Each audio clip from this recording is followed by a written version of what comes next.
안녕하세요. 임 선생님이에요. Hello guys, this is Mrs. Lim with math. Today we're going to talk about the rational number. So what is a rational number? Another word for a rational number is a fraction, okay? If you have a fraction, then you have a rational number. For example, a rational number is always in either a over b or a negative a over b. These two are fractions, so therefore these two are rational. You know that the bottom number cannot be zero for any fraction. So as long as you don't have a zero on the bottom, then any integer over an integer is called a rational number.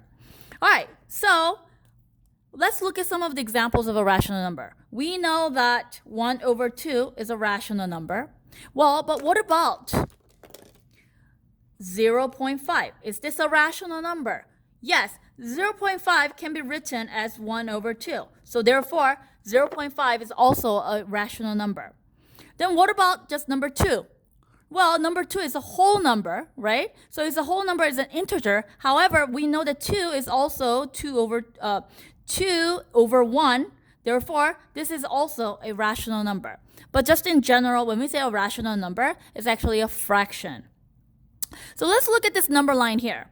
Well, we know the rational numbers are fraction, meaning this fraction is going to be in between two whole numbers or two integers. So if I have negative 3 and negative 2 here, what is the value for a? I know the a, this one, has to be in between negative 3 and negative 2. So this is negative 2.5. Or you can say negative 2.5. You see it, it's in between negative 2 and negative 3. So I can say either negative 2.5 or negative 2.5. What about my b here? My b is in between 0 and negative 1. So b, I can say this is negative 0.5, or I can say this is negative 1/2. Either way, these two are my rational numbers. What about c? c is in between 0 and 1. It's in between 0 and 1, meaning two integer numbers. So this one is either positive 0.5 or positive 1/2. And we know that all these A, B, C's are rational values. All right, just to remember, on any number line, anything that you go left, meaning when it gets to a negative, then you know the value gets smaller and smaller and smaller because it's getting negative 2, negative 3, negative 4, meaning the value is getting smaller. However, on a number line, if you move to the right, you know that your value is getting greater and greater and greater, bigger and bigger, smaller and smaller. So let's compare. I have A here and B. Which one is greater in value? Well, I know the A is negative 2.5. B here is negative 1/2. Or you can put negative 0.5. It doesn't matter. Which value is greater?